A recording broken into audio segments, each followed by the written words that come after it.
Selamat datang di channel Mega, channel belajar, cara belajar, pemrograman, dan teknologi. Pada kesempatan ini, saya akan mengajarkan teman-teman yaitu tentang struktur data dan penerapannya pada bahasa pemrograman C++. Baik, kita langsung saja mulai. Baik, kita teori dulu ya. Teorinya kita definisi sedikit. Pertama tentang struktur data ya. Struktur data adalah cara menyimpan atau mempresentasikan data di dalam komputer agar bisa dipakai secara efisien. Jadi, mata kuliah ini lebih fokusnya kepada bagaimana sih data itu disimpan di komputer dan bagaimana merepresentasikan data yang ada di memori sehingga bisa dikerjakan atau diproses oleh komputer. Sebelum membahas struktur data, lebih baik kita juga harus tahu apa itu data. Data itu adalah representasi dari fakta dunia nyata ya. Nah, yang disimpan biasanya dalam bentuk teks atau tulisan ya, suara, gambar, sinyal ataupun simbol. Dasar dari suatu logika adalah logika proposisi, di mana logika proposisi adalah kalimat deklaratif yang hanya memiliki nilai benar atau salah. Pada umumnya, bentuk proposisi adalah kalimat berita yang hanya bisa ditentukan nilai benarnya atau nilai salah. Atau misalnya, Indonesia merdeka tahun 1945. Nah, di mana informasi tersebut memiliki nilai benar atau salah. Benar atau salah kita dapatkan dari pengalaman kita atau informasi yang sudah kita dapatkan sebelumnya. Nah, biasanya sebuah logika proposisi itu ditulis dengan huruf P, Q, R, S, atau yang lainnya. Di mana P, Q, R, atau S tersebut adalah mewakil dari sebuah proposisi atom. Nah, nilai kebenaran yang mungkin untuk suatu proposisi adalah benar atau salah. Yang biasanya ditulis dengan B, T, true atau 1 untuk nilai benar, S, F, false atau angka 0 untuk nilai salah. Proposisi atom yang merupakan proposisi sederhana yang hanya memiliki nilai 1, yaitu benar atau salah, kadang-kadang perlu digabungkan menjadi yang namanya proposisi majemuk, di mana proposisi majemuk inilah gabungan dari proposisi atom. Untuk menggabungkan proposisi majemuk, kita biasanya menggunakan operator logika. Operator logika ada 2, yaitu operator unary dan operator binary. Operator unary adalah operator yang hanya menggunakan satu operan. Ya, misalnya kayak negasi ini.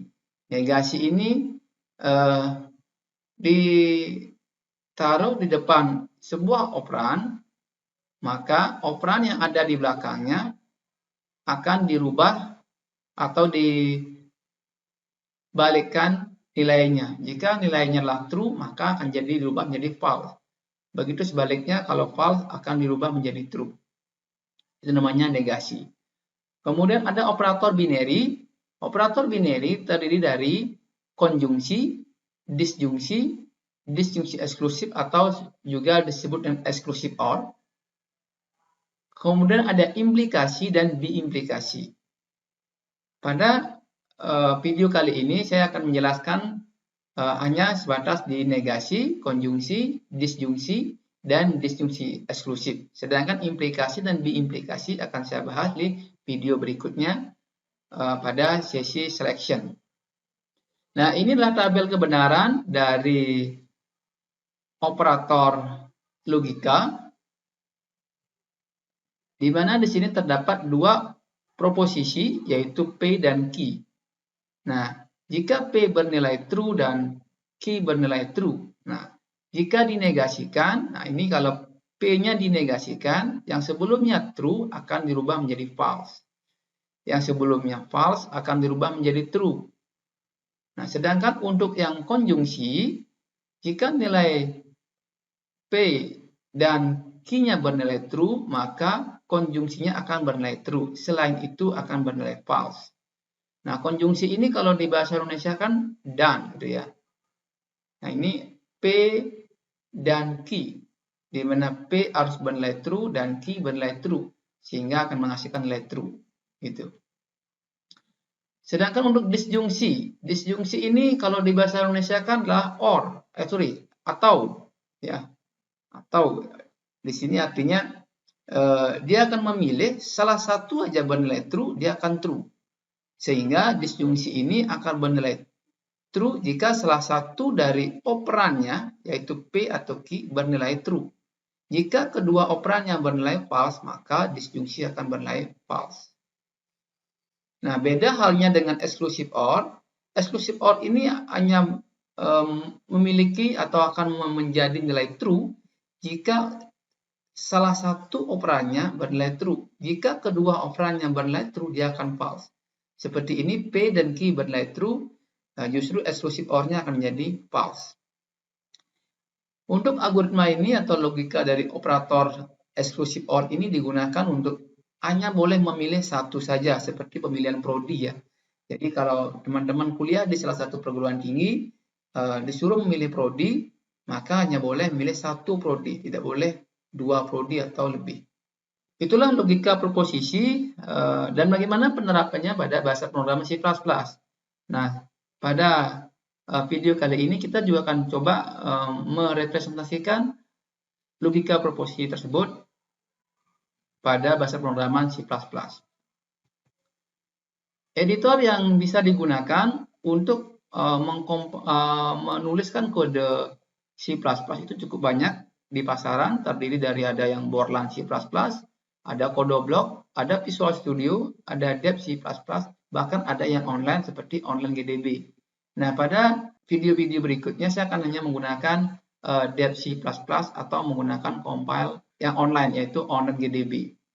Karena dua hal ini sudah cukup untuk belajar pemrograman C++ yang dasar.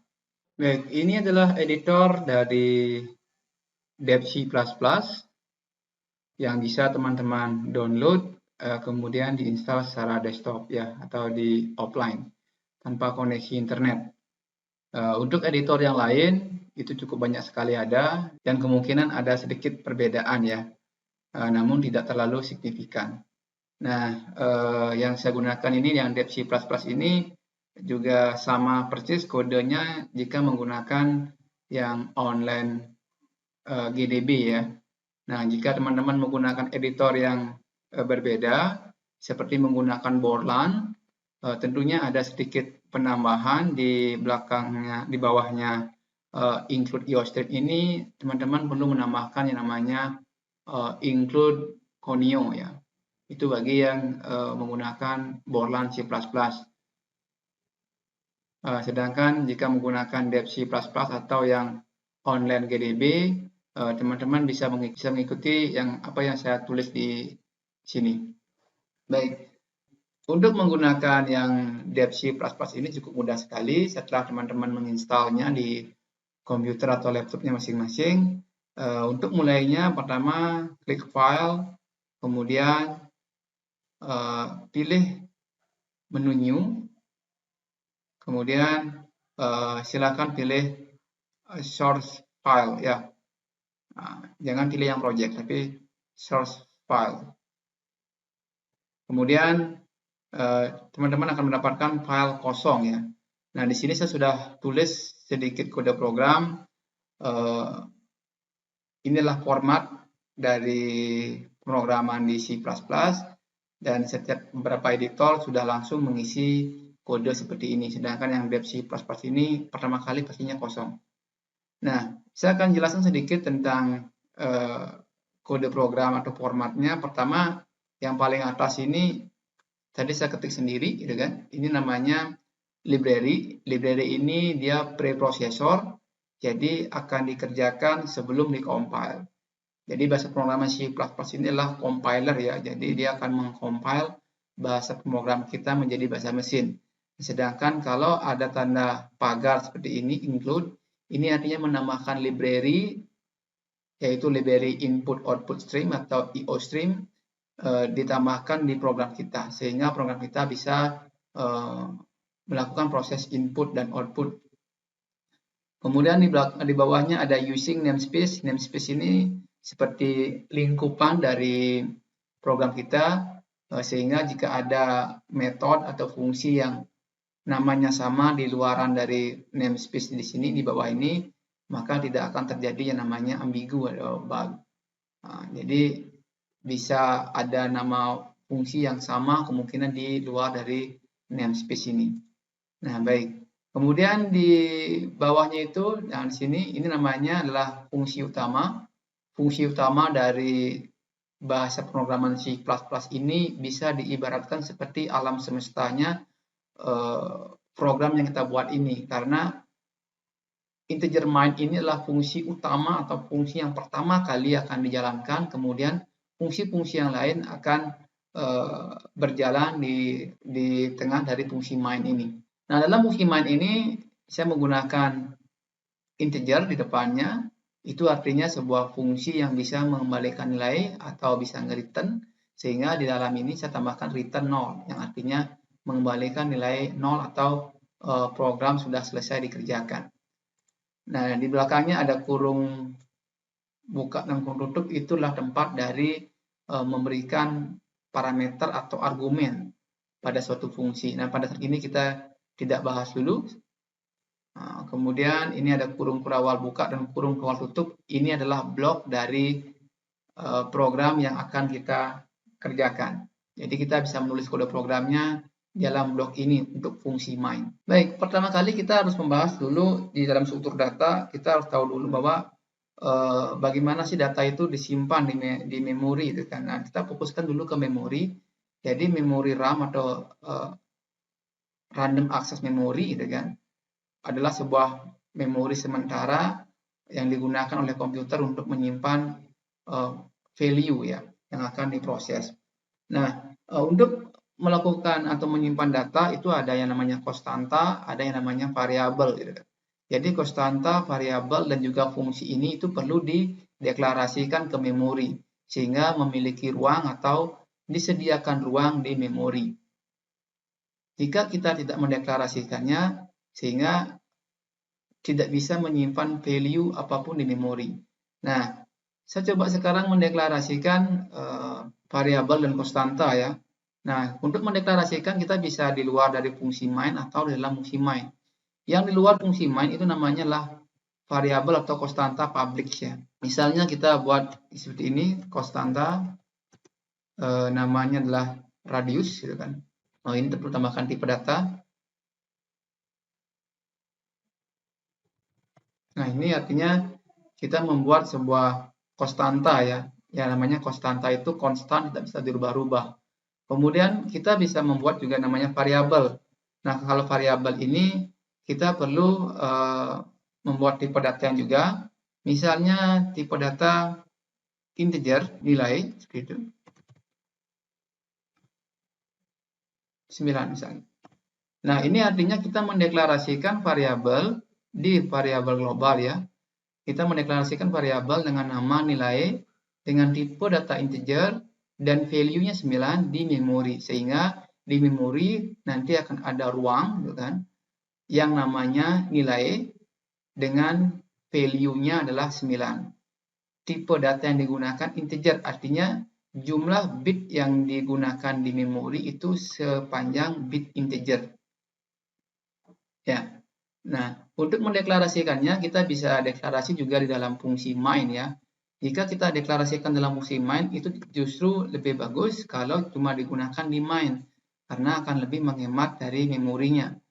Nah, kalau kita deklarasikan di luar fungsi main itu akan selalu digunakan selama program ini berjalan. Tapi kalau kita deklarasikan sebuah fungsi itu di dalam fungsi yang akan menggunakannya, sehingga pada saat selesai fungsi itu bekerja, maka memori akan dibebaskan. Nah, di sini saya deklarasi dulu sebuah variabel dengan nama nilai dengan tipe data integer. Nah, jika kita sudah mendeklarasikan, kita bisa juga menggunakan data tersebut untuk melakukan perhitungan atau dicetak kembali. Nah, di sini saya akan coba dulu cetak kembali ke layar. Ini saya cetak kembali ke layar. Kita bisa compile dulu. Untuk mengcompile di bahasa C++, yaitu di dep C++, kita perlu menyimpan terlebih dahulu ya. Kemudian program akan mengcompile-nya. Nah, ini nilai 9. 9 ini dapat dari variabel nilai ini, di mana variabel nilai sudah diisi nilainya dan diisi nilainya dengan nilai 9. Nah, di sini juga sebuah logika proposisi ya, di mana komputer ini mengetahui bahwa nilai adalah 9 itu jika sudah diberikan nilai sebelumnya, sudah dikasih tahu komputernya bahwa nilai adalah 9. Sama seperti tadi bahwa Indonesia merdeka tahun 1945, di mana kita mengetahui tahun tersebut karena belajar dari waktu sekolah, diberitahu oleh seorang guru, atau kita membaca dari sebuah buku. Nah, sehingga informasi itu telah masuk ke memori kita, sehingga kita bisa mengingatnya dan bisa mengatakan bahwa tahun 1945 adalah hari kemerdekaan Indonesia, maka jawabnya benar.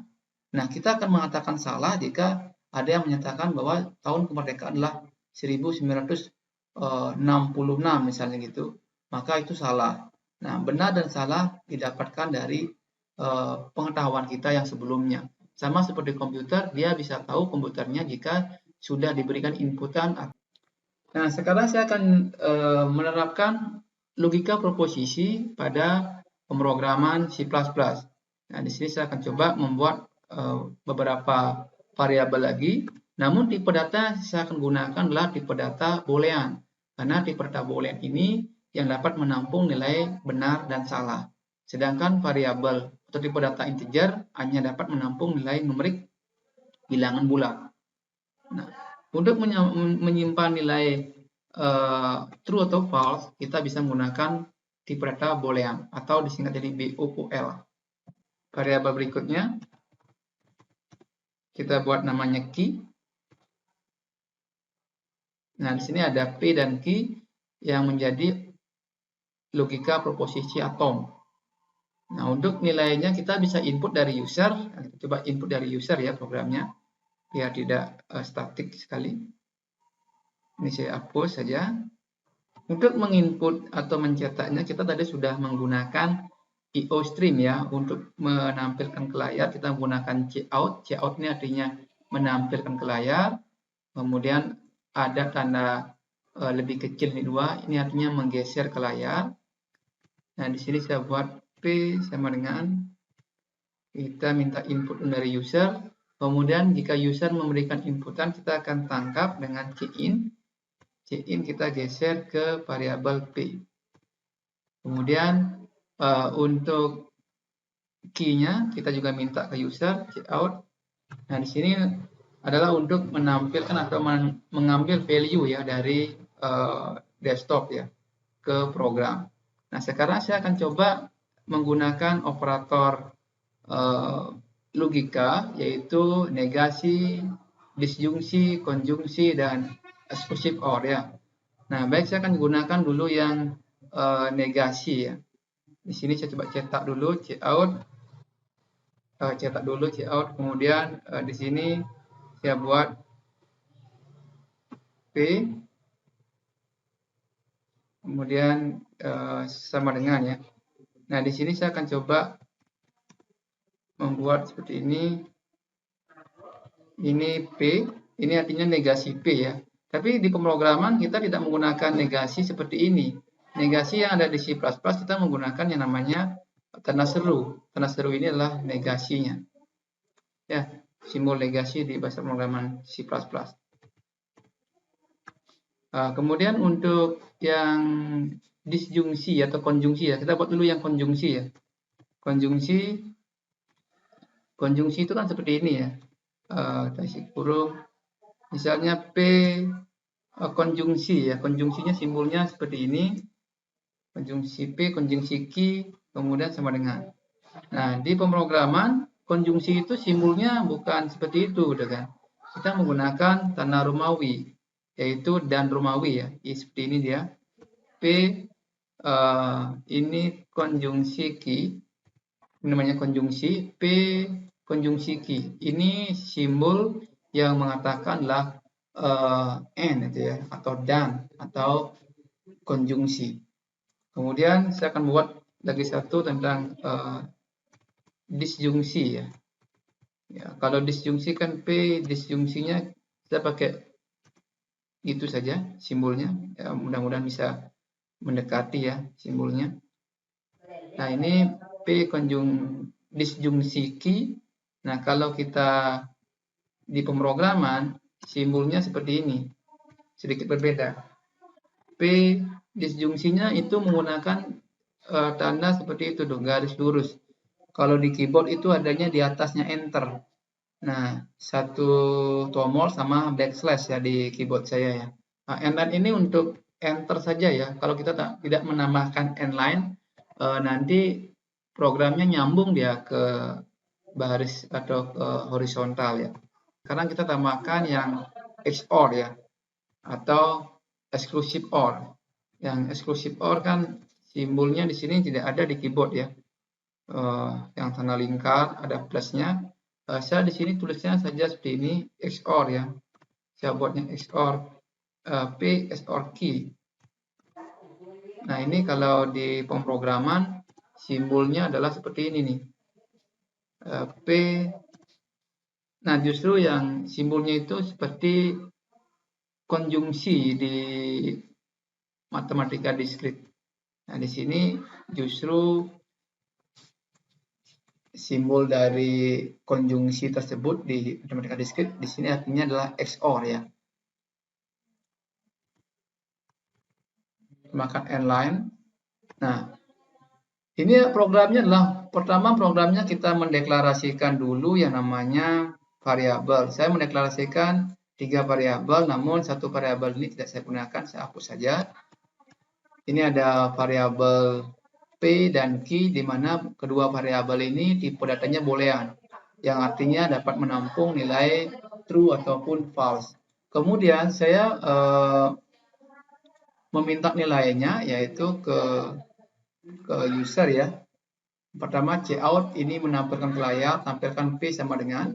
Kemudian user memberikan inputan berupa true atau false. Di sini true atau false-nya kita menggunakan angka 1 dan angka 0 ya. 1 artinya true, 0 artinya false. Sehingga user diminta menginput angka 1 atau 0. Nah, jika user menginputkan data kemudian akan diambil oleh check-in, diberikan ke variabel P pertama kali. Kemudian minta nilai key, kemudian diambil oleh check-in dibawa ke variabel key. Nah, setelah P dan Q memiliki value, barulah komputer gitu kan, dapat melakukan logika proposisi. Ya, karena P dan Q sudah diketahui.